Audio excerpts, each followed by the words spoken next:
I have a lot of horror stories, but this is the one that I've probably told the most among my personal group. This was pre-COVID, so a few things may be fuzzy, but this is the gist of what I can recall. The important players were as follows: myself, Alan, who is my brother, Sunshine, who was the DM and the source of all the problems, Melody, who was Sunshine's daughter at 19 years old, and the second source of all the problems. They had magic plant and agricultural powers, and was also a vampire, I think. And then you had Rob, who was another source of problems, who had magic crafting powers and an infinite hammer space. And then Kevin, who was just kind of there. He was also part of the problem to an extent. He had super strength powers and was basically the Hulk. So a few years ago, Alan invited me to join in a game that his friend was running. At that point, I had played in many of Sunshine's games, and I thought I knew exactly what to expect from her games. But I hadn't played with them in quite some time. The thing to know about Sunshine is that she doesn't like to play any well-established titles when it comes to TTRPGs. Years ago, she started making her own system, which she largely came up with after watching Sword Art Online. She loves the concept of being trapped in a video game and being forced to actively practice things in order to get experience and skill points.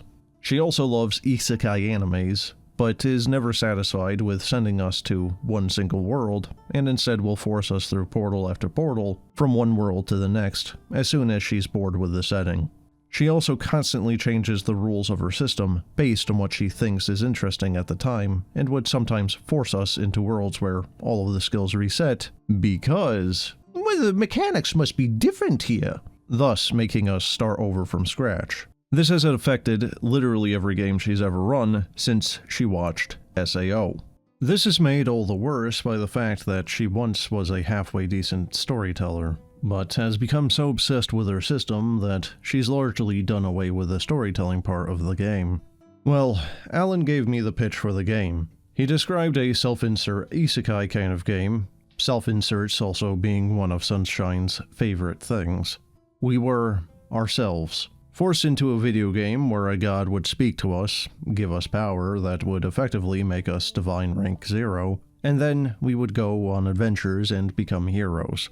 It's nerdy and a little cringy, but most TTRPGs can be a little cringy, especially if you're not willing to at least give them a try.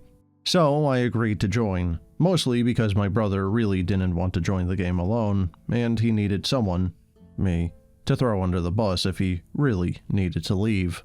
I expected this to be a brand new game, or for the only players to have only played a session or two, but when we joined, the rest of the party had already mastered their powers and were proper gods. We also didn't start out meeting the gods like we were told we would. Why was all of this? Well, because the other players had been playing for at least a month by that point, and when they heard, out of game, that we would be joining the game, they thought it would be funny to kill the god that gave them their powers, so that we wouldn't be able to start with any. More than that, Sunshine made a house rule years ago that drinking a god's blood or eating their flesh could steal some of their powers. So they basically killed the god and drank its blood until they were as high in divine rank as their bodies would allow. They justified this by saying, "Well, it's not like we knew in game you were going to show up." And, "Well, he was the jerk who trapped us here, so it makes sense that we would kill him." I was immediately annoyed by this, but the other players said that they would give us some of the blood eventually, because the corpse of the god apparently never stopped bleeding after they killed it. But they couldn't give it to us at that very moment, because without the blessing of a god, or a deed that proved us worthy, the blood would simply kill us. I pointed out that literally all of them were gods who could give us blessings, but they got upset with me and insisted that we would have to worship them for that to work. I said that was bullcrap, but they ignored me and refused to let us get anything in the way of power. Sounds like a pretty good reason to step away from this game already. As far as power scaling goes, I would say something to the effect of, imagine a first level character going through a dungeon with a level 20 character. But that would imply that we did anything as exciting as combat. Just assume though, literally every skill check from Alan and I was completely pointless. Not that it matters, because it didn't take long at all for us to realize what this game was actually about. Maybe 30 minutes into the session, the godly players invited us into their pocket dimension, which was a thing that they just had. In the pocket dimension, they had a city that Sunshine said was full of mostly elves. Alan and I were made to do perception checks, and we both realized that literally every elf was a woman and was in the same state of pregnancy. I asked what the deal was, you know, like a fool, and Rob explained that all of the elves were his wives. Of course they are. According to him, all of the men of the village had been murdered, and the women were taken as pleasure slaves by goblins. Oh, for fuck. So when the party saved them, many of the women were already pregnant. But not all of them, because apparently they decided that they either had to marry or kill themselves for their own dignity, or some crap like that. So Rob stepped up and married all of the elven women, and apparently was granted the divine domain of fertility for his good deed, and could thus forcefully change the parentage of all of the elves' pregnancies. And if you think that's the wildest part of the story, I weep for the both of us. I'm sure you're wondering why I stayed, and I'll be honest. It's because I'm a doormat, and so is my brother, but also because Melody had cut in to tell me about the harem that she had also collected, and it hit me with such a force that I was genuinely stunned in silence. Melody proceeded to explain that fictional worlds from movies, TV shows, books, anime, video games, you name it, they were all real, and rifts in reality would sometimes open, and they would be pulled into those realities. Which, she continued to explain, was how she met her wife, Harry Potter. She then explained the most fanfiction-y crap I've ever heard, of Harry being forced to hide as a boy, even in the wizarding world because, as she put it, she was cursed, and if she dropped her disguise, literally every man would be unable to resist assaulting her. She then gave me a list of basically every man in the Harry Potter universe, and explained that they had all apparently done this to her. Included on this list of characters was Dumbledore, Voldemort, literally all of the Weasleys, and multiple members of Harry's own family. The list was much longer, but you get the picture, and I would like to go back to suppressing this information. The party had apparently shown up, learned what was happening, and proceeded to kill, quite literally everyone, who had assaulted her. They then somehow uncursed Harry and whisked her away to this pocket dimension, along with multiple other Harry Potter characters, all of whom were also teenage girls and who were also now members of the various party members' harems. I was stunned into silence for most of the rest of the game, as was my brother. When the game ended, we were too uncomfortable to even talk about it, and we both would have had the good sense to just drop out of this game. But the next week they called us and asked if we were coming, and we were too awkward to say no. Alan really didn't want to go alone. Didn't want to go at all, but we were raised to be people pleasers, whether we like it or not.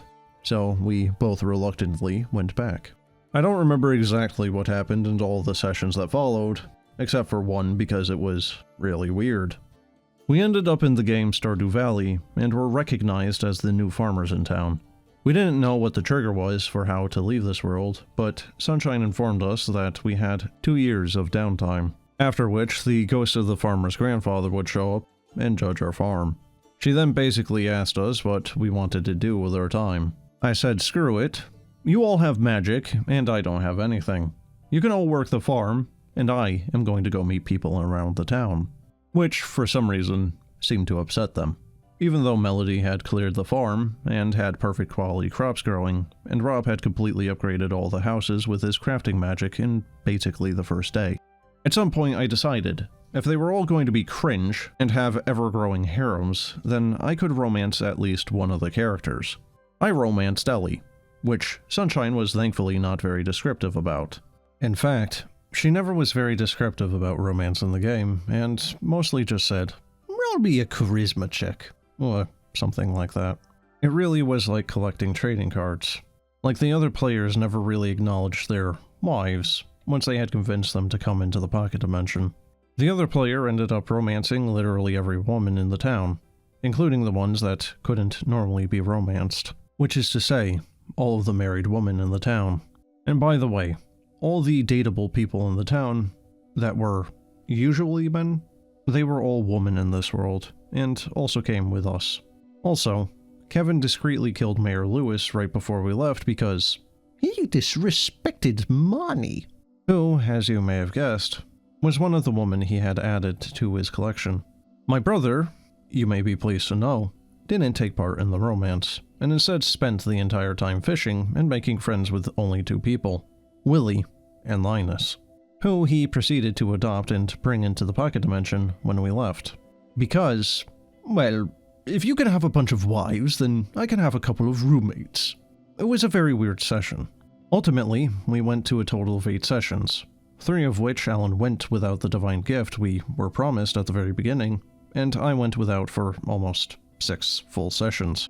I don't even remember what Alan did exactly to earn his power, but I remember in the middle of the 6th session, I texted Alan and told him that if I didn't get a damn divine rank by the end of the session, I wasn't coming back next week.